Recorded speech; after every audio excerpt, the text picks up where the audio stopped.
Hi, my name is Kevin Thomas, W1DED.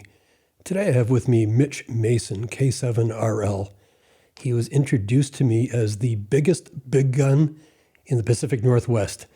Mitch is a contester and he's doing a great job from that part of the world. And I should also note that I talked to a lot of people that are on the East Coast, many people in New England, and it's clear that there are different operating practices when you're in different parts of the U.S. And I'm really looking forward to talking to Mitch and learning more about how he operates differently from the Pacific Northwest. Mitch, thanks for joining me. Yeah, thank you, Kevin. Thanks for having me. Well, thank you for coming aboard today. So let's begin with your ham radio background. How did you get started? When did you get licensed? How long have you been doing this thing? Yeah, well, my adventure started back in the 70s. It was actually CB radio back then. And it wasn't until my early college years that I got my ham radio license. I studied and got my general ticket right away.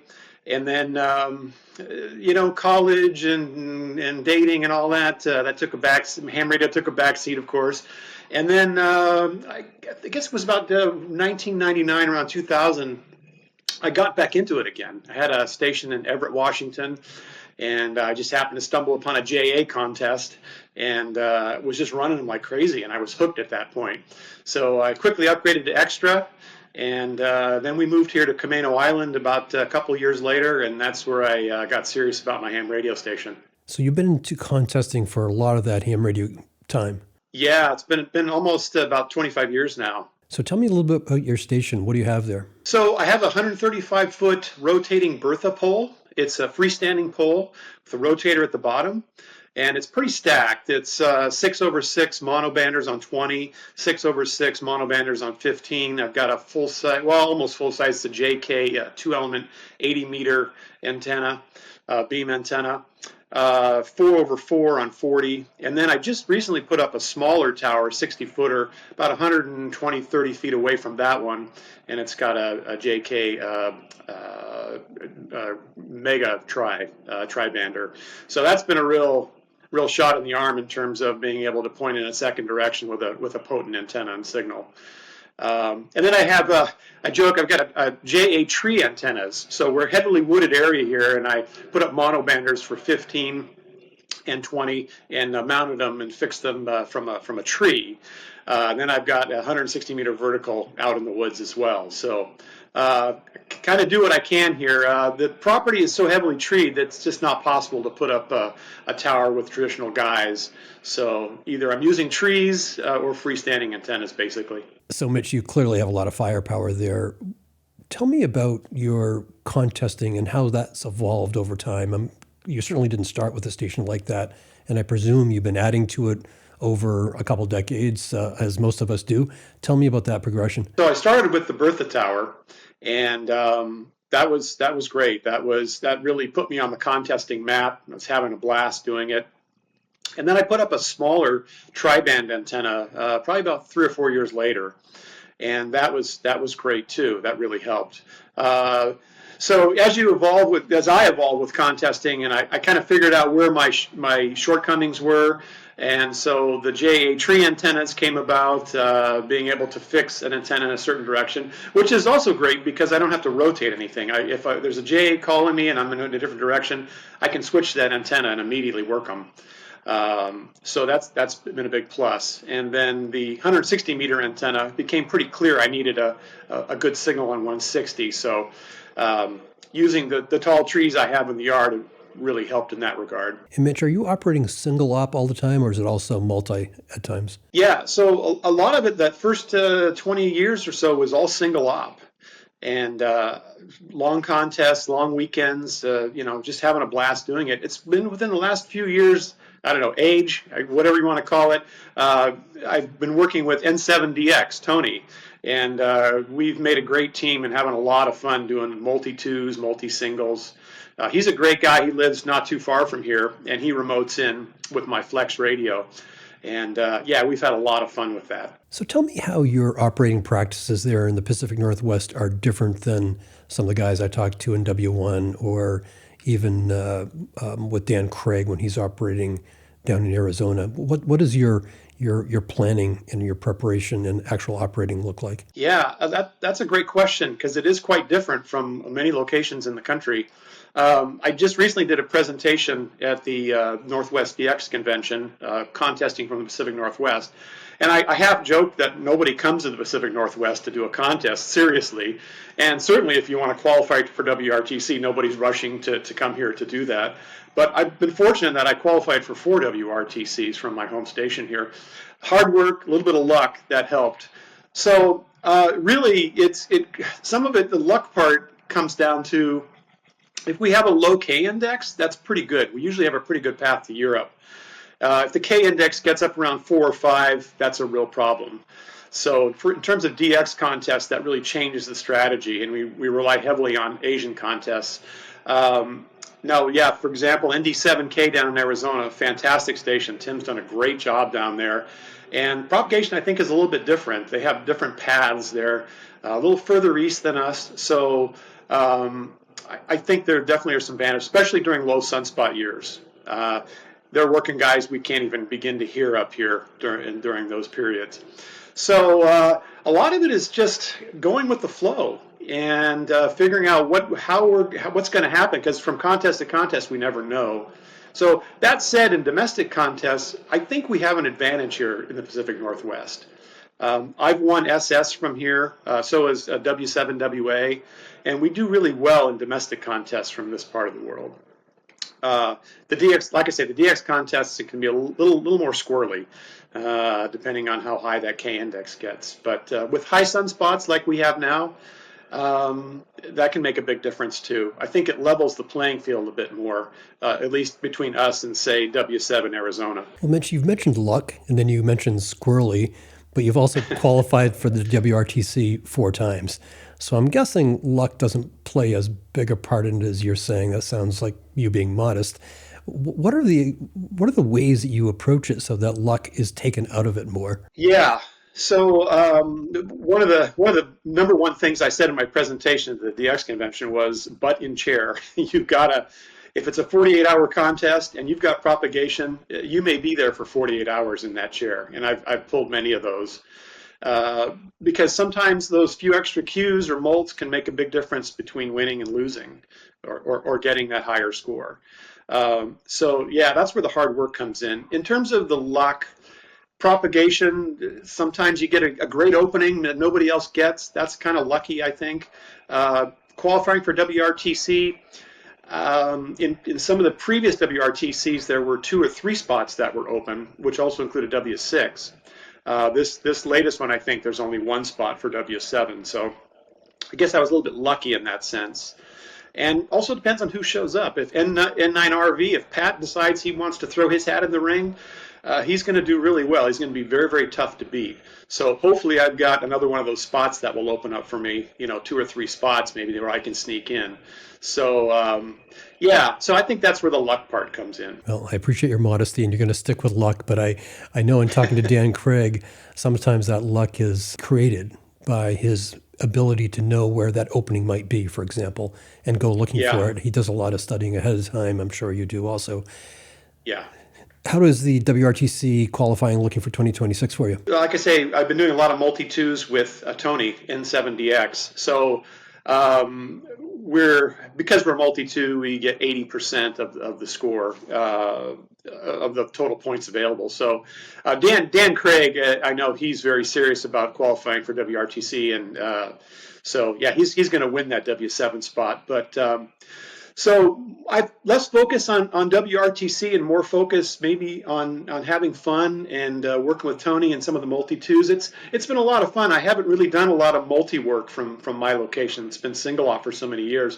So we've been having a blast seeing what the station can do between the two of us, and of course the technology as well that runs it all. Well, tell me about that, the technology. Yeah, the technology. So the Flex Radio, Tony logs into the Flex Radio. My shack is very, very small.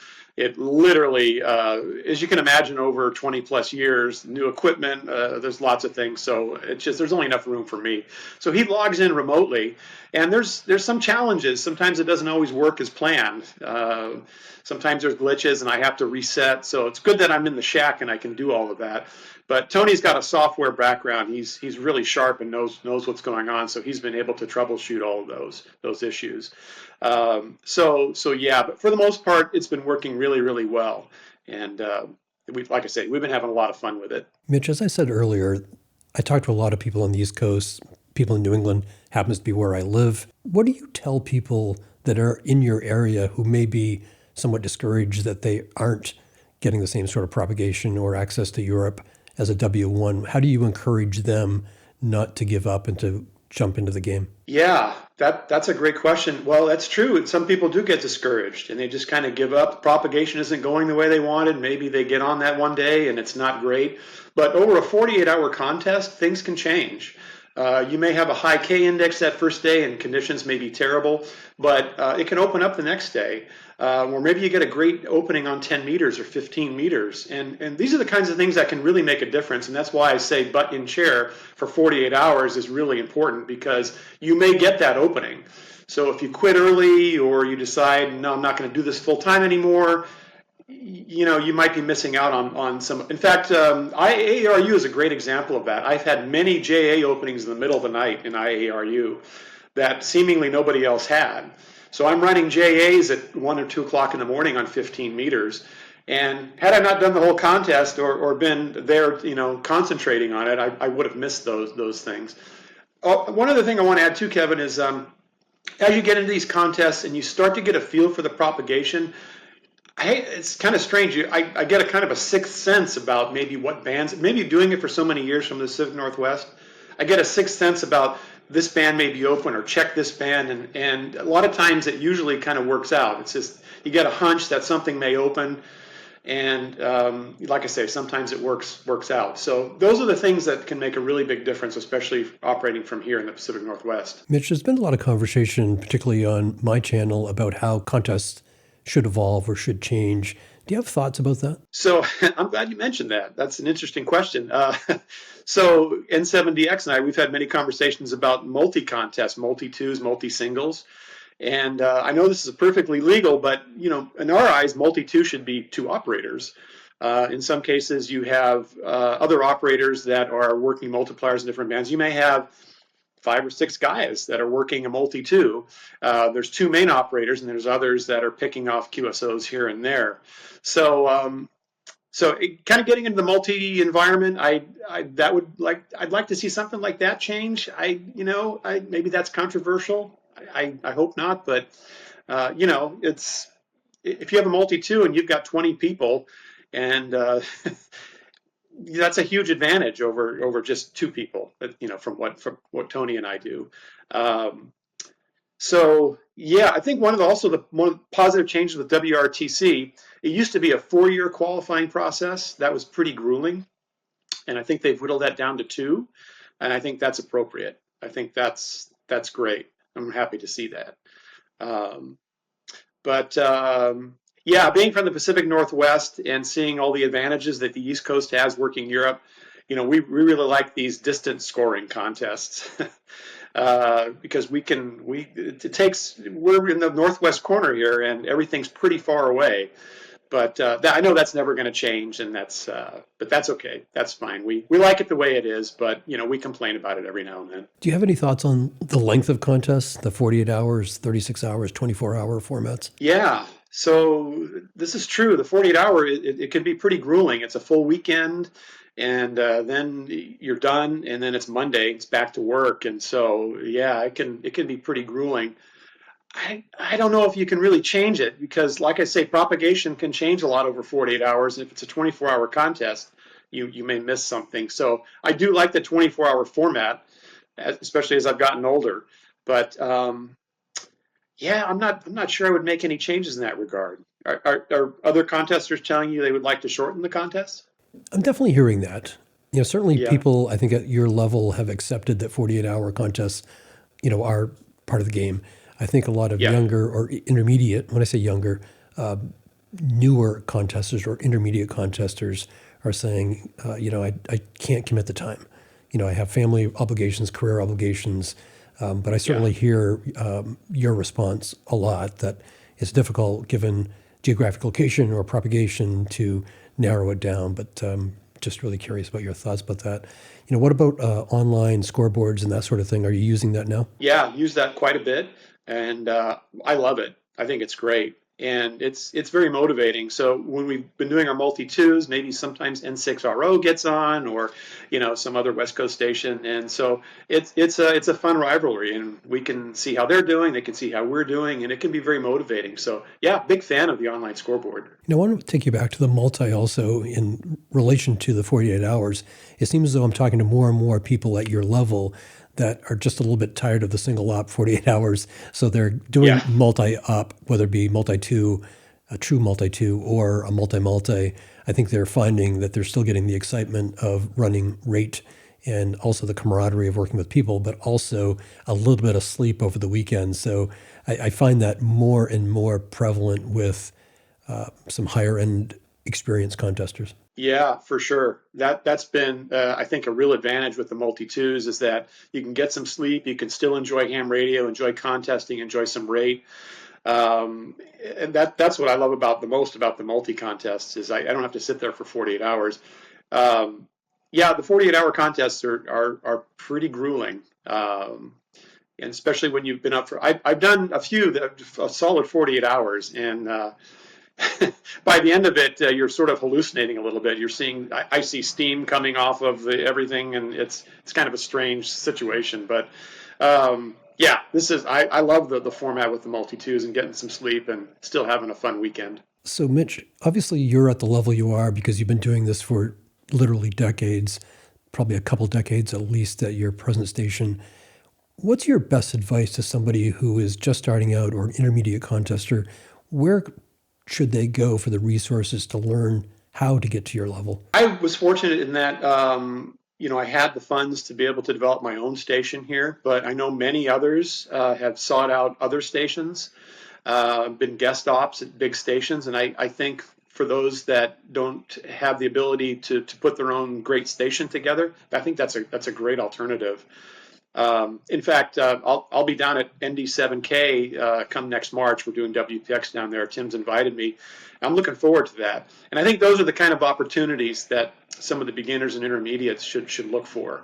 And then you get to see what it's like at a big station and how different it can be at a big station versus a small one. I'm going to try to take advantage of that myself. I've been invited to St. Lucia for an upcoming contest operating J62K, and I'm somewhat out of my league there, but I'm just really thrilled that Bill and Kyle have invited me so that I can actually see how these other great operators get it done. So I think you're absolutely right with that. Yeah, and that's really a good point, is that you're around those other great operators and you can see how they do it and what they do. For me, I never went down that path, so I made my own mistakes and learned from my own mistakes. But yeah, you can. I think in a situation like that, you would learn an awful lot around those great operators and a great station at a location like that. Yeah, pretty amazing experience. So Mitch, I know your focus is contesting, but I can't not ask you about the future of ham radio and your thoughts about that. I know it's a broad question, but I'm really interested to know how people that have dedicated a lot of their time to the hobby are thinking about what the next 10, 20, 30 years looks like. Boy, that's a great question. If you've ever operated some of the All Asia contests, the exchanges age, and you get a real feel for how the population is aging. And yeah, I don't know. I would like to see a lot more younger people getting involved, but then you look at some of the new licensing that comes online, and there's quite a few. So I'm not sure what the solution is, to be honest, Kevin. I think contesting. I think a lot of younger people love contesting, and once they experience it, I think they're hooked. So how do we get those younger people to get into contesting?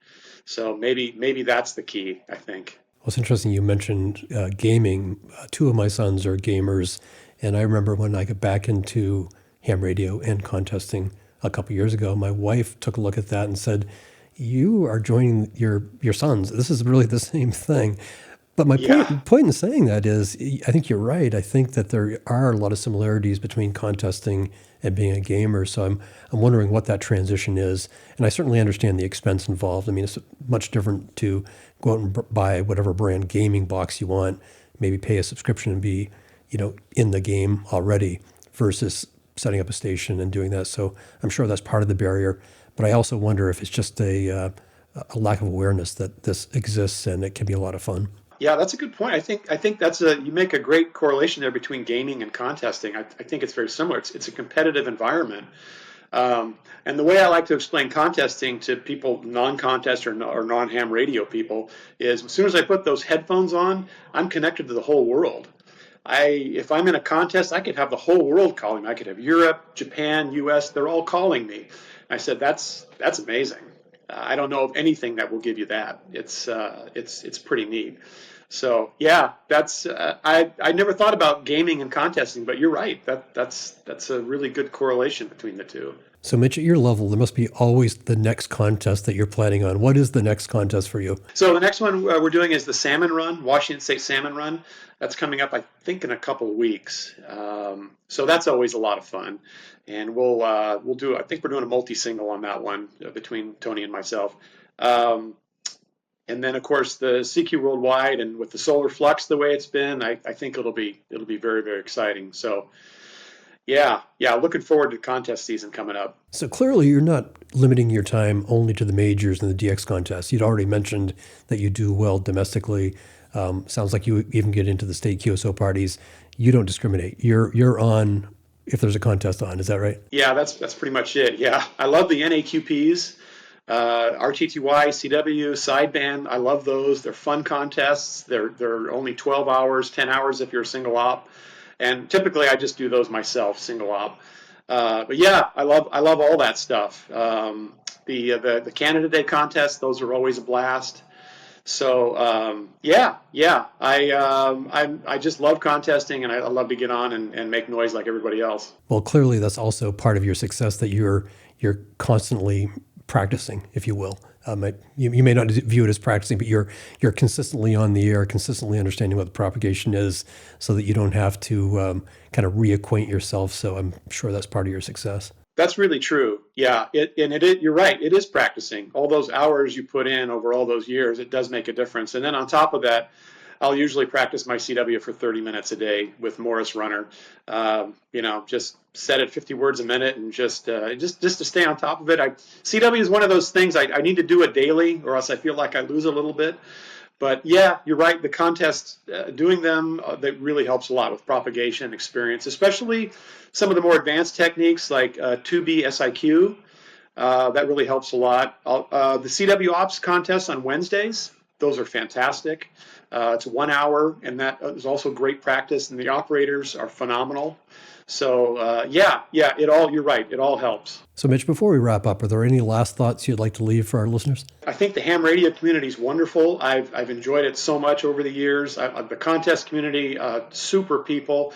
I actually did participate in WRTC in Boston, and that was a tremendous experience. So anybody that gets a chance to do that, do it. It's amazing. Like I say, the contesting community in general is a wonderful population, and I've met some great people that way. Well, Mitch, I really appreciate you taking time today to have this conversation. Yeah, Kevin, thank you. Appreciate your time too, and thanks for having me. My name is Kevin Thomas, W1DED. I've been talking to Mitch Mason K7RL, the biggest of the big guns in the Pacific Northwest. Thank you for joining me. Thanks, Kevin. Take care. Bye-bye.